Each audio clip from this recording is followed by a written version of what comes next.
Buenos días. Bueno, antes que todo, muchísimas gracias por estar acompañándonos el día de hoy. Estamos muy contentos porque creo que es el primer Parent School en 8 años que hacemos a nivel de colegio, que juntamos las áreas.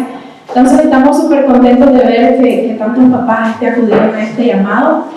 El día de hoy estamos súper agradecidos con Funliber porque nos apoyaron para que esta actividad se llevara a cabo. Estamos súper contentos de contar con la presencia del doctor Juan Luis Martín, quien nos viene a hablar el día de hoy de la influencia del contexto familiar en el desarrollo socioemocional. Entonces le paso la palabra al doctor y le damos un aplauso de bienvenida de la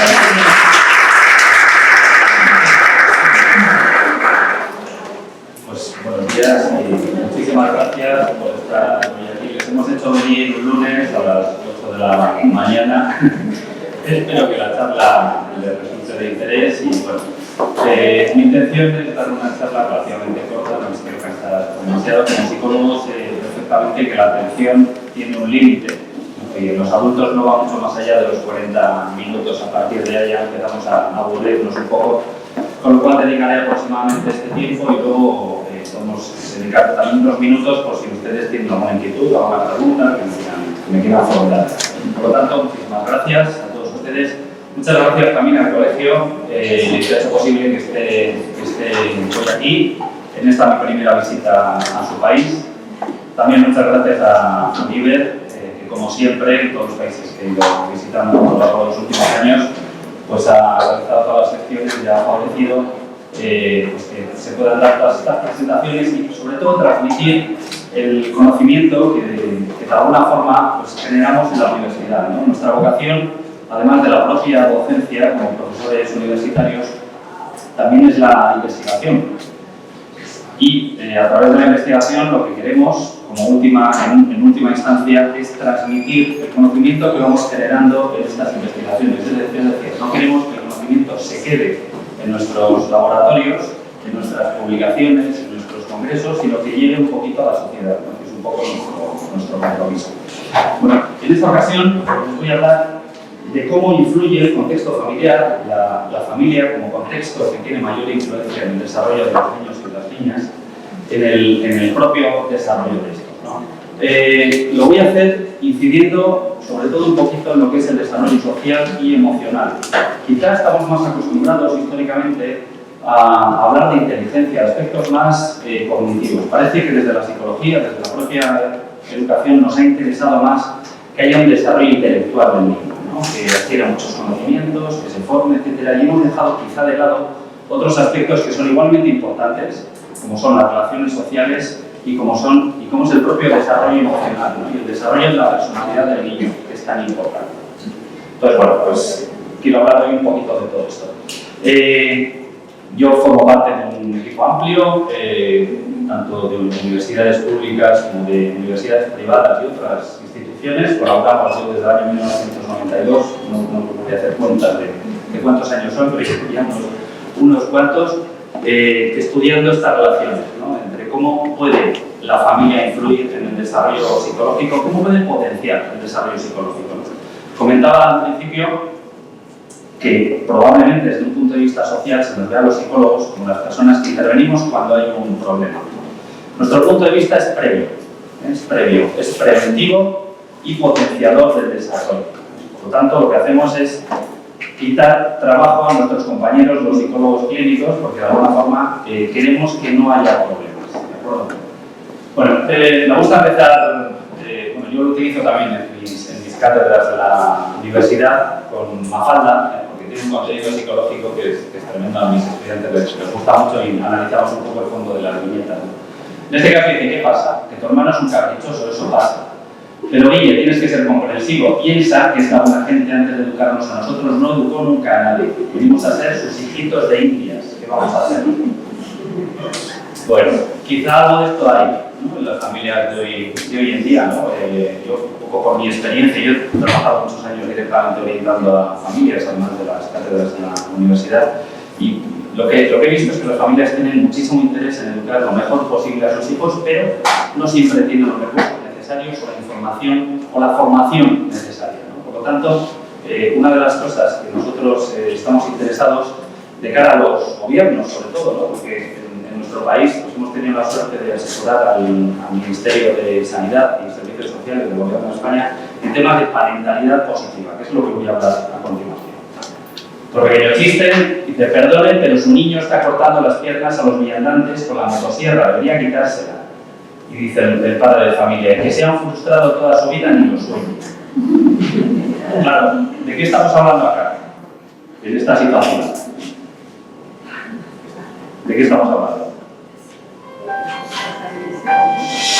Que no se les puede permitir todo. De que no se le puede permitir todo. Estamos hablando de sobreprotección, posiblemente, ¿verdad? Que es uno de los estilos educativos al que luego me referiré un poquito más tarde, que probablemente sea el más frecuente hoy en día, ¿no? Hemos pasado quizás en generaciones anteriores de estilos educativos más autoritarios, más represivos, nos hemos ido al extremo contrario, ¿no? Estilos educativos pues, mucho más sobreprotectores, donde no queremos que los niños sufran, que no tengan dificultades, ¿no? Vale, luego un poquito más tarde hablaré de esto. Les decía antes, les voy a hablar de parentalidad positiva.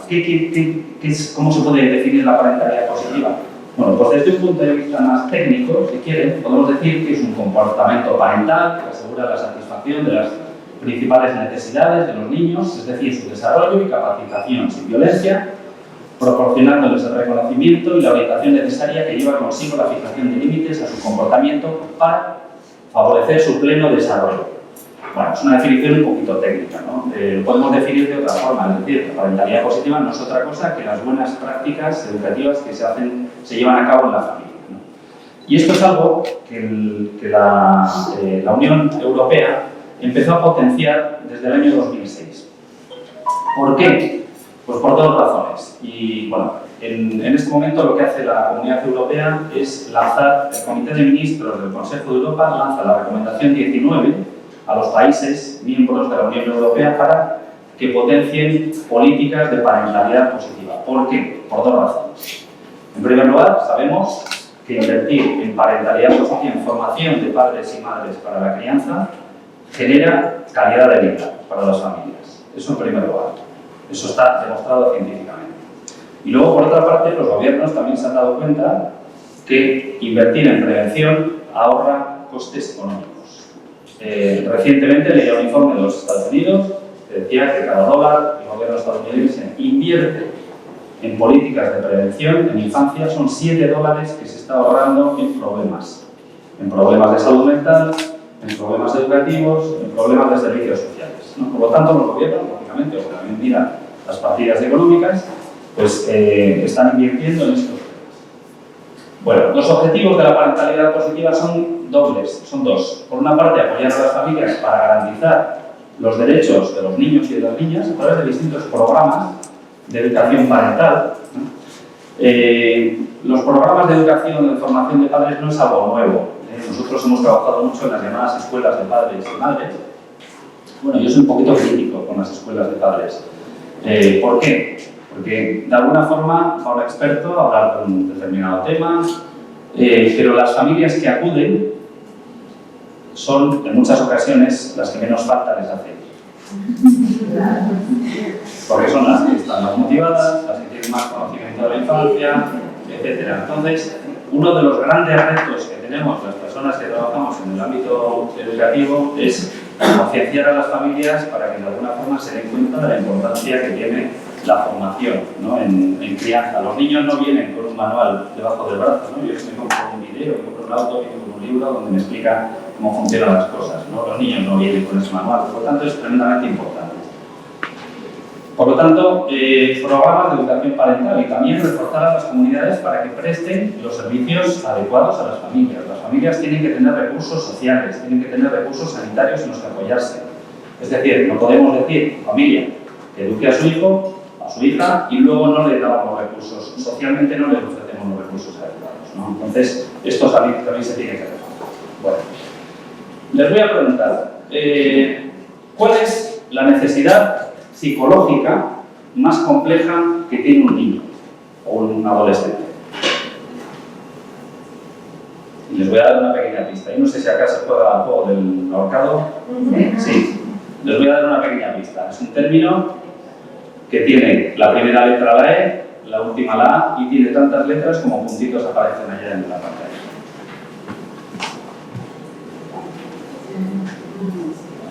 Sé que es lunes a primera hora y no... Estamos todavía con las neuronas todos un poco dormidas, ¿verdad? Tiene que acabar en A.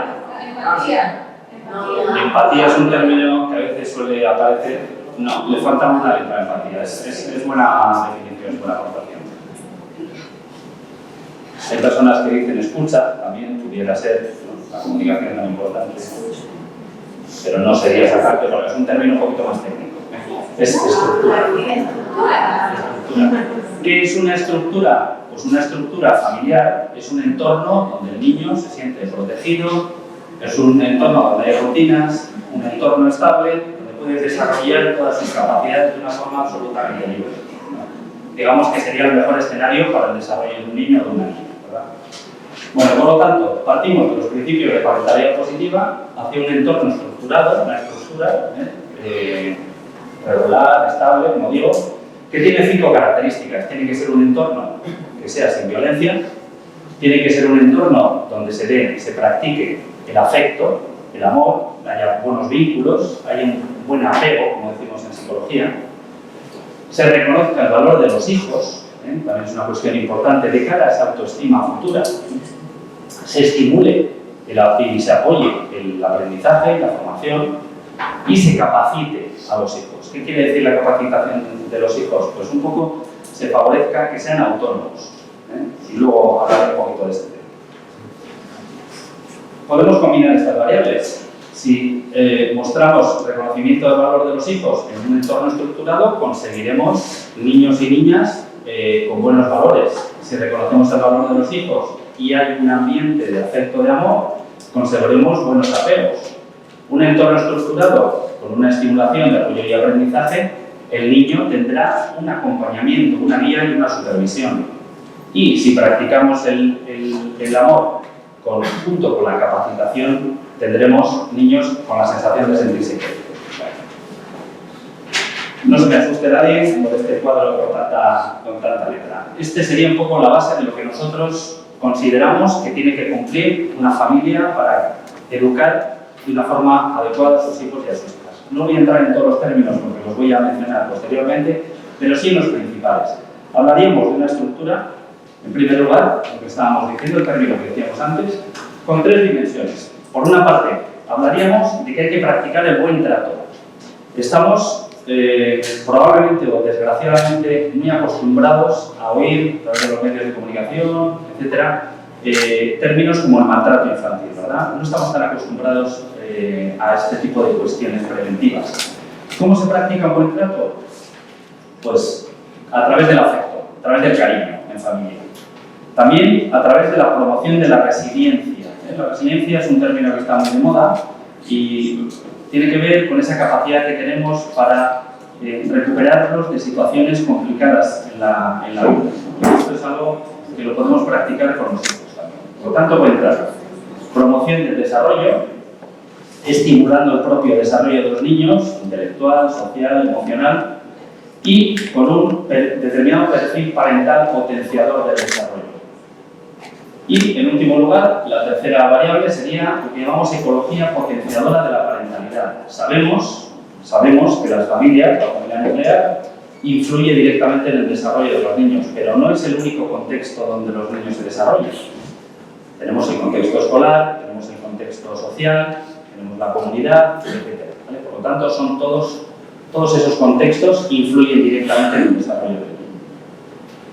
Por lo tanto, ¿cuál es la función que tienen que llevar las familias? Pues doble. Por una parte, una función de apoyo, de afecto, lo decía anteriormente, ¿verdad?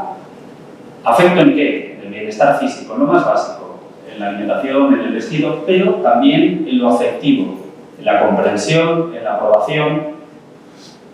La otra cara de la moneda, porque muchas veces se nos dice a los psicólogos que insistimos mucho que los niños tienen que sentirse queridos y, por supuesto, que tienen que sentirse queridos, pero la otra cara de la moneda es poner dificultades. Tenemos que frustrar a nuestros hijos y a nuestras hijas. No les tenemos que ofrecer todo de una forma demasiado sencilla. Por lo tanto, tiene que haber control. Control como comunicación y cumplimiento de las reglas de funcionamiento de la vida cotidiana. Tiene que haber normas, tiene que haber límites, tenemos que decir que no a los hijos. Si una familia únicamente ofrece afecto, pero no ofrece control, lo que hace es sobreproteger. Si se da el fenómeno contrario, una familia que solo ejerce el control, pero no ofrece el apoyo suficiente, estaría actuando de una forma represiva y autoritaria. Tampoco es un estilo educativo adecuado, luego lo mencionaré. De esta forma, ofrecer afecto y control y dificultades de una forma equilibrada hace que los niños y las niñas se desarrollen de una forma mucho más sana y mucho más adecuada. No obstante, nos encontramos, que tampoco es cuestión de poner a las familias o de culpabilizar a las familias, ¿no? Sabemos que la familia tiene dificultades, y hay muchas dificultades. Dificultades para compaginar el trabajo y la educación, dificultades de tiempo, dificultades económicas en muchos casos, también crisis de los valores tradicionales. La sociedad está cambiando mucho, aunque bastante revolucionoso. Las propias familias están cambiando mucho, los tipos de familia. Quizás en generaciones anteriores, lo más frecuente eran lo que llamamos familias tradicionales o convencionales, actualmente estamos viendo que hay otros modelos de familia. También, en muchas ocasiones, hay una falta de cultura de crianza, por lo tanto, se hace necesario una formación intensa de padres y madres, formación científica y actualizada. Y una de las variables en las que me quiero detener un poquito es en el tema de la política institucional. Por eso decía al principio que es importante que las personas que trabajamos en la universidad y en investigación trabajemos con los gobiernos para asesorar de alguna forma, para que ciertas cosas vayan cambiando. Yo no sé, acá en Nicaragua, ¿las bajas maternales de cuánto tiempo son? 3 meses. En mi país son de 4 meses, 16 semanas. Las maternales. ¿Y las paternales aquí? No hay. 3 días. 3 días la madre le da tiempo a escribir al niño y se Bueno, en mi país hasta ahora han sido 4 semanas y actualmente han añadido una semana, son 5 semanas. Son bajas, bajo mi punto de vista, muy cortas. Muy cortas. Existen otros países más avanzados educativamente y socialmente que los nuestros, en los cuales las bajas maternales y paternales son iguales y son de un año con sueldo, además. ¿Para qué? Para que esos padres y esas madres se dediquen a estar con sus hijos, a educar a sus hijos, a formar los vínculos afectivos desde el primer momento. Sabemos que en el desarrollo de un niño lo más importante es el primer año de vida. Es lo más importante. Es donde el ritmo del desarrollo es más elevado, hay más cambios. El niño aprende a hablar, aprende a andar, se empieza a comunicar, el desarrollo cerebral es vertiginoso en ese momento y establece una cosa muy importante que decía al principio, que son los vínculos afectivos. Y esto viene a ocurrir aproximadamente sobre el 8º mes. Por lo tanto, es un momento en el cual tienen que estar los padres con sus hijos. En mi país, yo no sé cómo será acá, en mi país el gobierno optó por la solución de ofrecer la posibilidad de llevar a los niños, escolarizar a los niños en guarderías desde la semana 16, desde los 4 meses. Bueno, ¿qué quieren que les diga? Bajo mi punto de vista, como profesional de la psicología, llevar a un niño a pasar 5, 6, 7 horas a un centro educativo, por muy bien que esté el centro educativo, pues psicológicamente no es positivo, no es bueno, no es bueno. Se tendría que invertir en otro tipo de cuestiones. Bueno. Por lo tanto, dificultades. ¿Cuáles son los principios que tienen que guiar a las familias en su tarea educativa? Pues fundamentalmente 4.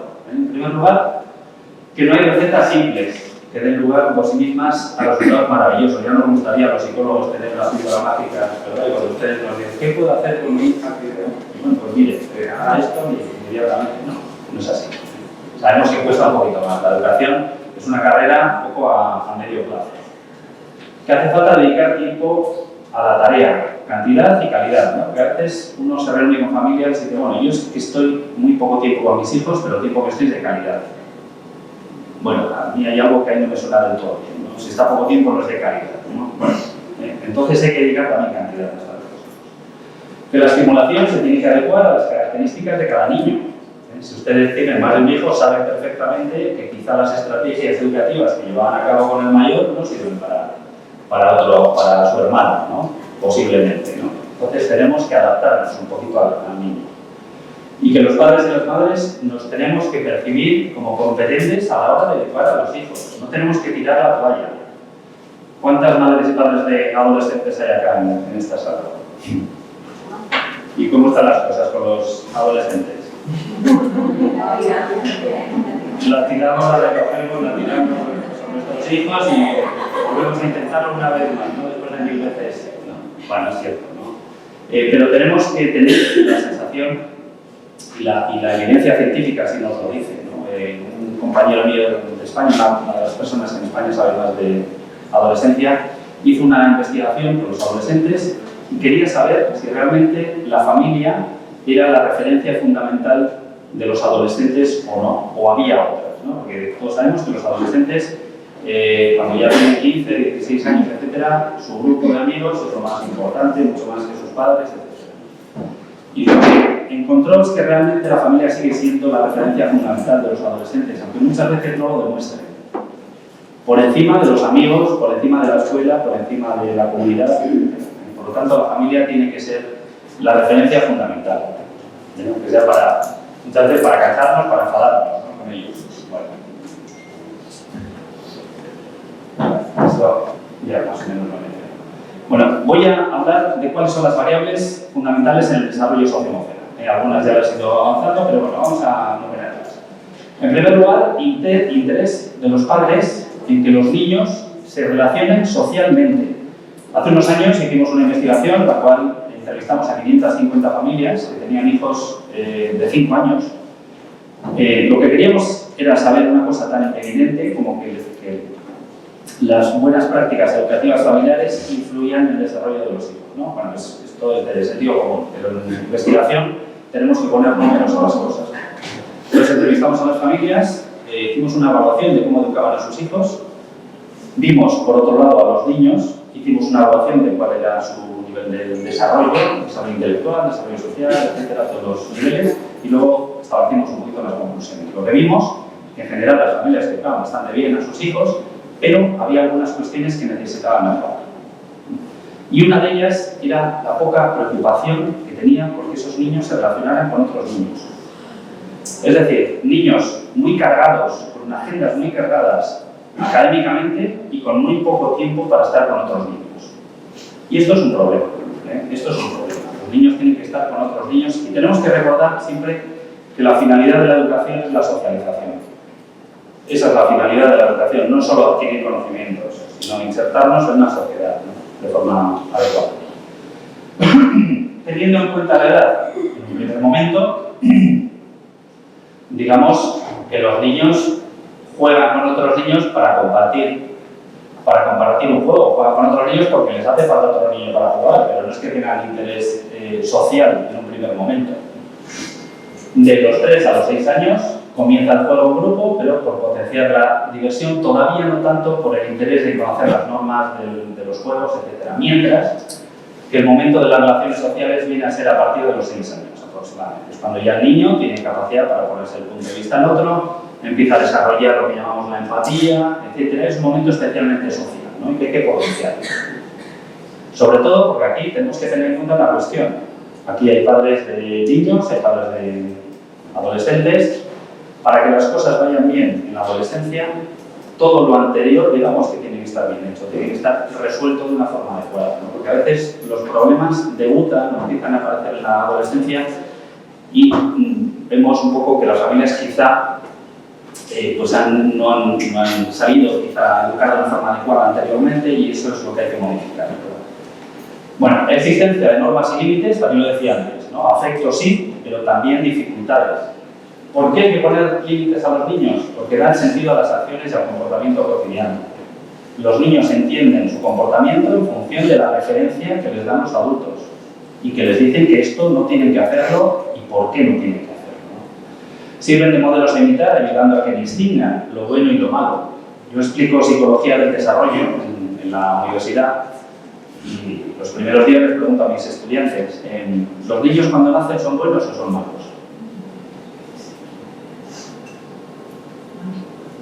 ¿Son buenos o son malos? Pues no son ni buenos ni malos. No hay una referencia moral, ¿no? No hay valores, todavía no lo han instaurado, ¿no? Esto es somos los de fuera, las personas de fuera, los que tenemos de alguna forma que insistir en ese código moral para hacerle distinguir lo que está bien y lo que está mal. Y esto se hace a través de las normas y de las dificultades y de los límites. También les enseña a predecir lo que va a ocurrir, dándoles confianza y seguridad personal, ¿no? Si las normas están bien puestas desde el principio, el niño sabe lo que va a ocurrir a continuación si tiene un determinado comportamiento y eso les da seguridad. Ayudan a ordenar su pensamiento, son capaces de organizarse, de organizar su comportamiento, favorecen el respeto por los demás, la convivencia en sociedad, ¿no? Que sería de una sociedad sin normas, ¿no? Mientras que la falta de límites lo que genera son actuaciones poco responsables y sin valores. ¿De acuerdo? Por lo tanto, es una cuestión importante el hecho de poner normas y límites para este desarrollo social y emocional.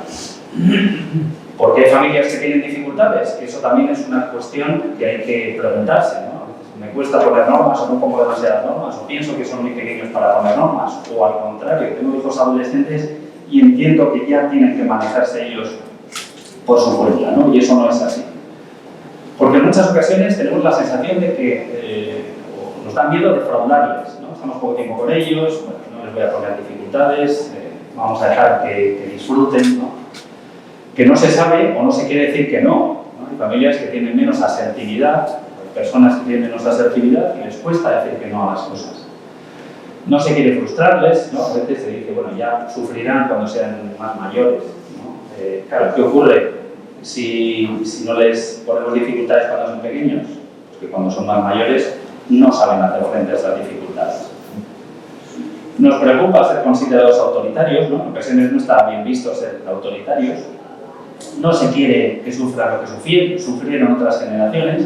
Y a veces se compensa, lo que decía antes, la falta de tiempo y dedicación con una actitud pues, un poco más culpable, ¿verdad? Bueno, ¿cuáles son las consecuencias de no poner límites? Pues dificultad para que los niños se autocontrolen. Son niños que tienden a expandirse excesivamente, a no autocontrolarse, ¿no? Niños inestables afectivamente, reacciones de enfado a veces desproporcionadas, muchas más rabietas, baja tolerancia a la frustración, niños agresivos. Dificultad en la propia convivencia, nivel de rendimiento escolar bajo, falta de capacidad de afrontar situaciones difíciles de la vida, también, por ejemplo, bueno, os pongo ahí los exámenes, otras situaciones complicadas, ¿no? También, como tercera variable para desarrollar el desarrollo socioemocional, es importante desarrollar el pensamiento crítico. Padres y madres que promueven la autonomía intelectual de los niños, que piensen por su cuenta, consiguen niños más individualizados, más ajustados y con una competencia social más elevada, niños más críticos. Eso es una cuestión importante, darles autonomía intelectual. Ellos hacen sus propias conclusiones. Y hay dos cuestiones en psicología. Por una parte hablamos de control conductual y también hablamos de control psicológico. El control conductual es positivo. ¿Qué quiere decir? Si yo ejerzo el control conductual con un adolescente, es que yo sé dónde está en cada momento, sé con quién se relaciona, conozco a sus amigos, etc. Eso es control conductual y eso es positivo para el desarrollo. Mientras que lo que no es positivo es el control psicológico. El control psicológico es sobre todo la inducción de culpa cuando ha llevado a cabo un comportamiento que no es adecuado. Eso es negativo, sobre todo especialmente en los adolescentes. Por lo tanto, un control conductual adecuado, un seguimiento, un acompañamiento del niño en todo momento, el niño del adolescente, nos da menos problemas de ajuste del niño, en general, ajuste social, etc., ajuste escolar, mientras que el control psicológico nos da más problemas emocionales, más problemas psicológicos. La cuarta variable para potenciar el desarrollo socioemocional sería la estimulación de la autonomía. Bueno, ¿cuáles son los hábitos de autonomía? Pues en niños más pequeños, el autocuidado, el desarrollo psicomotor, el horario y cumplimiento de las tareas, los hábitos de sueño de una forma adecuada. En mi país estamos viendo que los niños se van a la cama muy tarde, excesivamente tarde y duermen pocas horas. Hay una relación muy directa entre la falta de sueño y los comportamientos hiperactivos, por ejemplo. Yo ya he visto a algún niño en alguna ocasión que lo traían a la consulta los padres pensando que tenía hiperactividad y bueno, uno empieza a preguntar y simplemente era que el niño estaba durmiendo muy poco. Entonces el comportamiento es el mismo. Regulando el sueño, pues conseguimos mejores resultados. Comunicación y habilidades sociales y tareas domésticas y convivencia. Los niños tienen que colaborar en las tareas domésticas, también es importante. Bueno, ¿qué supone adquirir unos hábitos de autonomía adecuados? Pues que van a ser adultos más independientes, afrontarán las distintas situaciones de la vida de una forma más adecuada, la resiliencia, les ayudará a tener una mayor autoestima y en general a estar más adaptados a la sociedad. Por lo tanto, la autonomía es una cuestión importante. Muy relacionada con la autonomía está la autoestima. La autoestima es esa capacidad que tenemos todos para evaluarnos, ¿no?, como somos, etcétera, y un poco esa autoimagen que tenemos de nosotros mismos en distintas situaciones, ¿no? Sí que estamos viendo, y a mí es una cosa que me preocupa un poquito, que los adolescentes, sobre todo donde hay familias que son un poquito más sobreprotectoras, estamos viendo adolescentes con autoestimas más bajas. Y está muy relacionado con el estilo educativo sobreprotector. ¿Cómo se potencia la autonomía? Pues elogiando y no ridiculizando a los niños, sería una forma de potenciar la autoestima. Ojo, tampoco tenemos que abusar del elogio, tampoco es cuestión de estar constantemente diciéndole al niño, oye, lo estás haciendo bien por cada cosa que haga. No, tampoco es eso. Hay una imagen que a veces suelo utilizar un poco para el debate en internet, en la cual se ve a un gato, hay un espejo ovalado y en el espejo se ve un león. ¿Eso es una autoestima adecuada? ¿Sí o no? No, no es una autoestima adecuada, es una autoestima falsa. Un gato es un gato y no es un león, ¿no? Quiere decir que al final, ni más ni menos, ni mejor ni peor, es difícil, ¿no? Pero sí que es cierto, ¿no? Si abusamos del sobre-elogio, digamos, lo que estamos consiguiendo son niños pues, más narcisistas, más egocéntricos, con baja tolerancia a la frustración, no se están desarrollando emocionalmente de una forma adecuada. Descubrir sus cualidades, cada uno de las que tenga, enseñarle a sentirse orgulloso de sus logros, enseñarle a identificar sus emociones, ¿no? Sabemos que los niños hasta los 6 años aproximadamente tienen muchas rabietas, aquí se llaman rabietas, pataletas, ¿sí? Entonces es importante que los niños identifiquen lo que les pasa para que sean capaces de controlarse. Celebrar sus éxitos, también es importante, pero también moderar sus éxitos. Es decir, bueno, sí, vamos a celebrar las cosas un poco, pero bueno, hasta cierto punto. Vamos a poner un poco de... Evitar la sobreprotección, ser nosotros los adultos modelos de buena autoestima.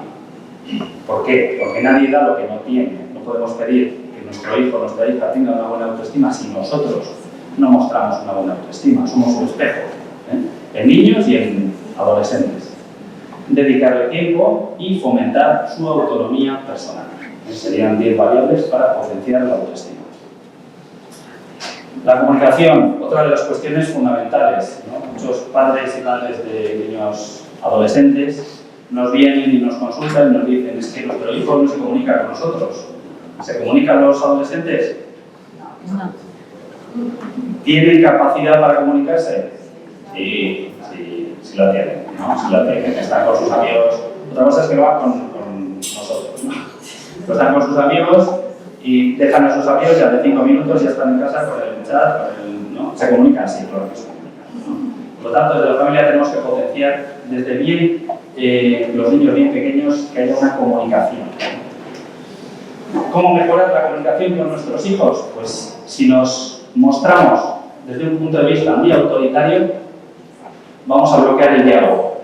Si nos ponemos muy autoritarios, muy policíacos con nuestros hijos, bloqueamos el diálogo. Si les culpabilizamos, lo que decía anteriormente, con el control psicológico, también se bloquea el diálogo, no nos van a contar sus cosas. Si quitamos importancia, sobreprotegemos, tampoco.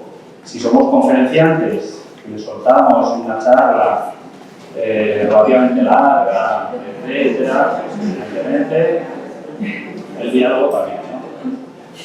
¿Qué familias facilitan el diálogo? Las familias donde hay una educación democrática, donde se comunica de una forma abierta. Se comunica lo bueno, lo malo, hay confianza con los hijos.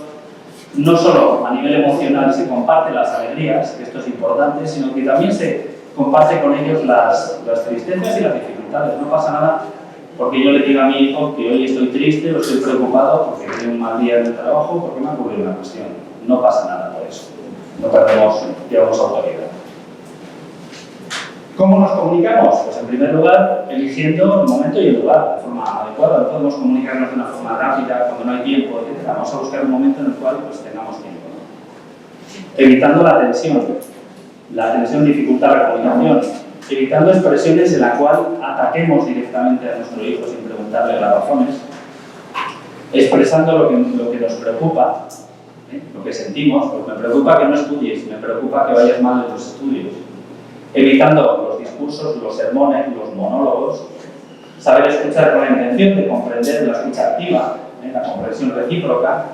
Cuando surjan diferencias, siempre negociación y sobre todo a medida que los niños vayan siendo más adultos, más adolescentes, tenemos que aumentar la capacidad de negociar las normas con ellos.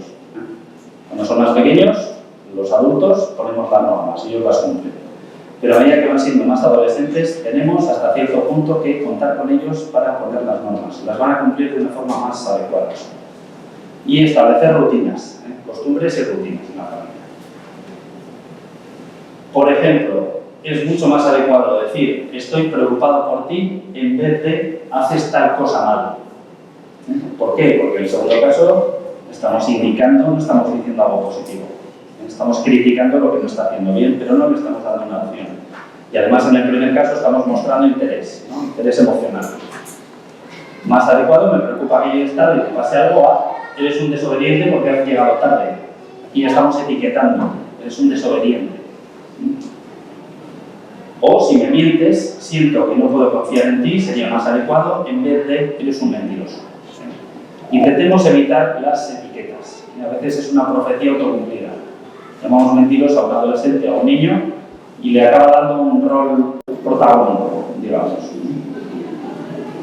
Bueno, el apego en niños pequeños, en este caso, tan importante, toda esa vinculación afectiva que decía antes, que los niños establecen aproximadamente sobre los 8 meses de vida y que es fundamental para su desarrollo. ¿Por qué? Porque en primer lugar favorece la supervivencia y además proporciona seguridad emocional. Es algo tremendamente importante, que haya unos vínculos afectivos en la primera infancia para que todo se desarrolle de una forma adecuada y sana.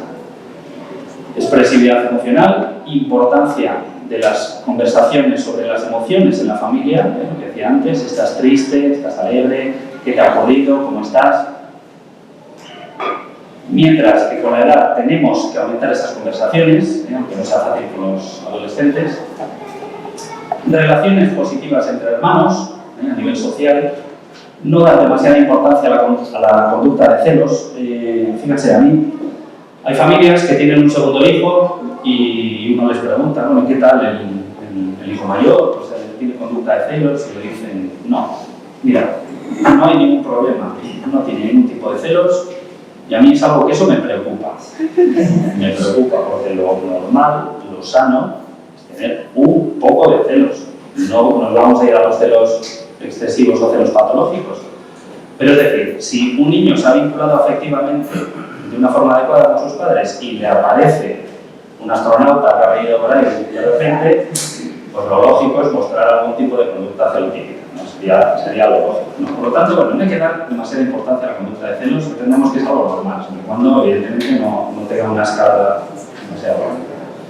Tratar con afecto y atención a los niños para que perciban que son queridos, estimular a los hijos para que expresen esa situación de celos con libertad.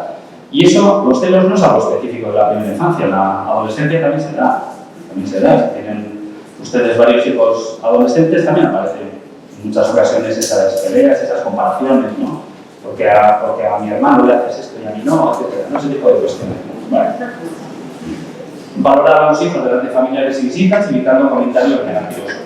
Bueno, otra cuestión también importante sería la frustración óptima. ¿Tenemos que poner dificultades a nuestros hijos o no? Sí, tenemos que ponerlas. Pero bueno, tenemos que frustrarlas. Pero bueno, esto ven ustedes que lleva un apellido que es óptima. Es decir, tenemos que ponerles dificultades, pero no tenemos que ponerles demasiadas dificultades. Es decir, tenemos que ir como un escalón por encima de lo que pueden hacer. Pequeñas dificultades que las vayan pudiendo superar. Si ponemos una cosa demasiado compleja, los niños ni siquiera lo van a intentar. Tienen que ser pequeñas dificultades que les motive a superarlas. ¿De acuerdo? Esa sería la forma más adecuada. De tal forma que practicando el buen trato, evitamos la sobreprotección de los niños y no les hurtamos situaciones de cierta dificultad que les hacen crecer.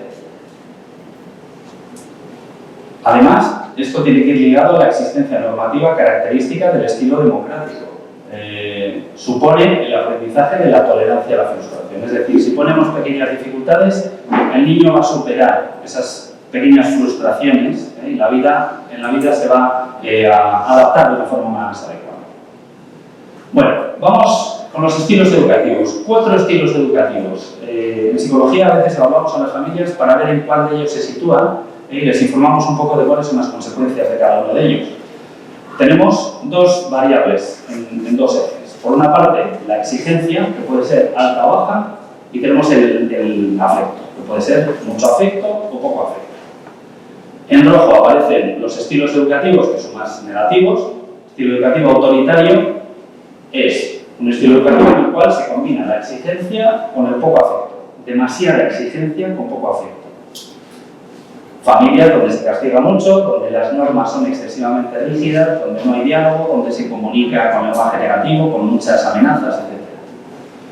Estilo educativo negligente. Combinación de baja exigencia, no se le exige al niño apenas, y tampoco hay afecto. Bajo mi punto de vista, este es el peor de los estilos educativos. Los padres no están, se delega la educación de los demás, no hay normas claras, hay una excesiva flexibilidad, no hay premios, no hay castigos, los niños no tienen ninguna referencia porque los padres no están presentes para nada, ni para lo bueno ni para lo malo. El estilo educativo sobreprotector, que probablemente sea el más frecuente hoy en día, se les exige poco a los niños, aunque se les quiere mucho. Características: familias que intentan evitar todas las dificultades, que ayudan en exceso, que coartan la autonomía del niño, que no les dejan un poco que ellos se puedan desarrollar de una forma adecuada, natural. El estilo educativo sobreprotector, yo siempre digo que es un estilo educativo, es una forma de maltrato. Es un estilo educativo muy relacionado con el maltrato sofisticado, muy del siglo XXI, muy de hoy en día. No está permitiendo que el niño se desarrolle de una forma adecuada. Mientras que el estilo educativo democrático es el que combina la exigencia con el afecto. Son familias que conocen, se dedican a sus hijos, corrigen lo importante, saben elogiar y comunican con un lenguaje positivo. Estos serían un poco los 4 estilos educativos. ¿Consecuencia de cada uno de ellos? Pues el estilo educativo autoritario, lo que estamos consiguiendo a medio plazo son hijos tímidos, inseguros, dependientes, con baja tolerancia a la frustración, rebeldes e infelices. Estilos educativos permisivos o sobreprotectores, niños impulsivos, muy relacionado con el consumo de alcohol y de drogas, con baja autoestima, con poca motivación, motivación escolar, etc., y con ansiedad en muchos casos. El estilo educativo negligente o indiferente, esos padres que no están nunca con sus hijos, niños con baja autoestima, con sentimientos de soledad, con síntomas de depresión, con bajo rendimiento escolar, mientras que los más democráticos, digamos que al final tenemos personas con buena autoestima, seguros, estables, líderes, asertivos y con una expresividad funcional adecuada. Transmisión de valores éticos universales. Esto tiene que ver un poco con familias que son coherentes, que a nivel educativo se mantienen coherencia, no están cambiando sus criterios educativos de un día para otro, que ofrecen referencias claras, que muestran afectos, que plantean dificultades, que son flexibles hasta cierto punto, que facilitan la autoestima y que no delegan sus responsabilidades educativas. Termino, no descanso de más, les había prometido que no me iba a alargar demasiado, con un pequeño chiste. En este caso, primer día de escuela, madre de familia lleva a su hijo y le pregunta a la profesora, dice, ¿qué le han puesto en la mochila? Dice, ya sabe, falta de comunicación, un poquito de desinterés, mucha televisión, algo de impotencia y todos los caprichos que se le antojan. Yo no le prometo nada. Muchísimas gracias por la atención.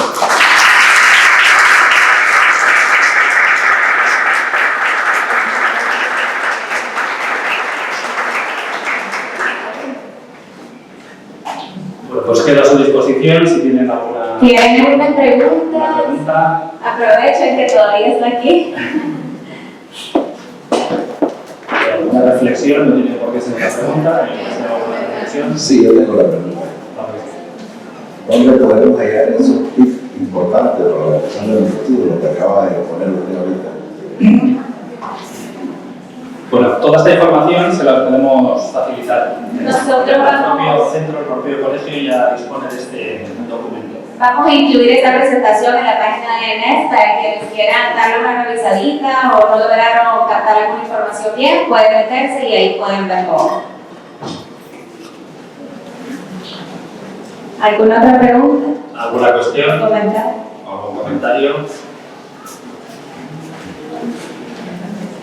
Bueno, muchísimas gracias al doctor Jesús Martín, le agradecemos de verdad muchísimo por su tiempo. Sí, una pregunta. Buenos días. Buenos días. ¿Cuál es la incidencia que ha tenido en Nicaragua a través de las universidades que mencionadas ahí en el programa que usted trae a través de esa universidad y cuáles han sido los resultados que han tenido y desde cuándo han empezado? Pues en Nicaragua todavía no hemos tenido la oportunidad de implementar el programa.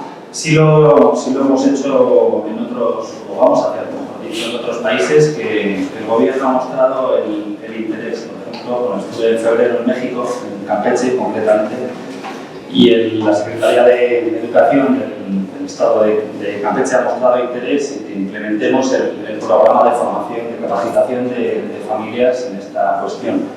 También estuve en Honduras y me reuní con el ministro de Educación, también con interés. En Nicaragua todavía no lo estamos llevando a cabo, no lo hemos puesto. Es realmente mi primera visita al país, con lo cual todavía no hemos tenido la oportunidad, ¿no? Ojalá que haya interés.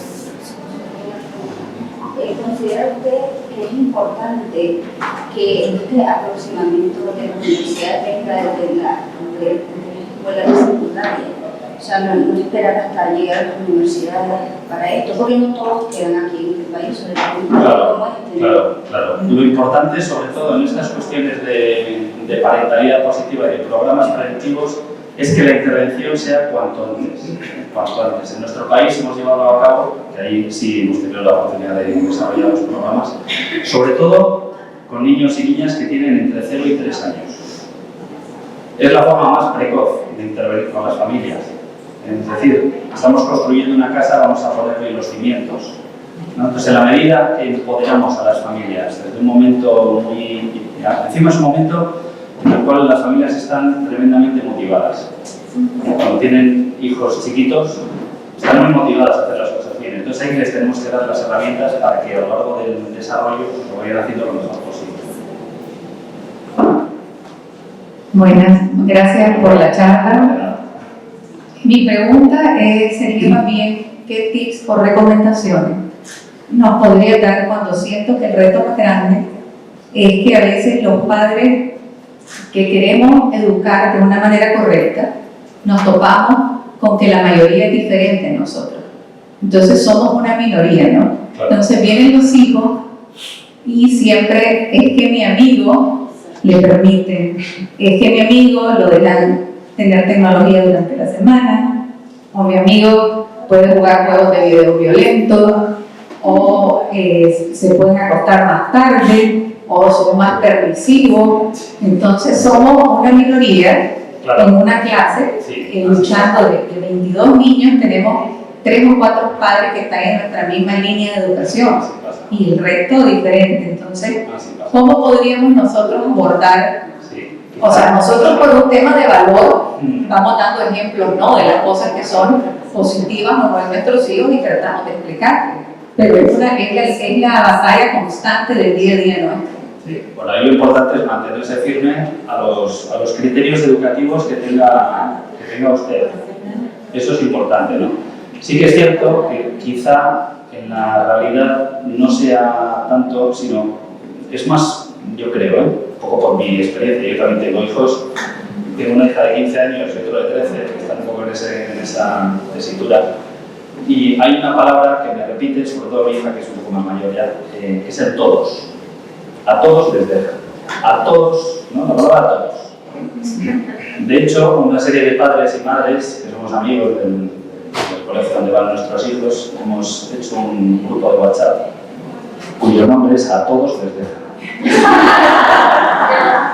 ahí estamos 40 personas, ¿no? Todos bebés, un poco para tener esa comunicación de, ¿no?, hasta qué hora pueden venir de la calle, hasta cuándo pueden entrar en la casa, cuándo salen, etc. Es frecuente y hay que mantenerse firme un poco y coherente a los criterios educativos que usted tenga en su familia y a las normas que usted haya puesto. De alguna forma, que decía al principio, o de negociar con los hijos un poco ciertas normas y las tienen que cumplir independientemente de que los demás lo hagan. Pero sí, no es fácil. Yo también quería añadir al tema de eso del tecnológico, también es mucho el ejemplo fundamental. Porque si nosotros les decimos, no usen el teléfono todo el día, pero uno está pegado con WhatsApp y eso, porque yo lo hago, yo como que no, solo puedo ver media hora, pero yo estoy ahí todo el día. Entonces también él se siente como que hasta tú estás viendo el teléfono. Pero bueno, también es importante que ellos distingan que nosotros somos adultos, podemos tener un determinado comportamiento, ¿no? Y ellos pues están en otro momento del desarrollo. Pero sí, el ejemplo sí que bueno, ¿más cuestiones? Muchas gracias.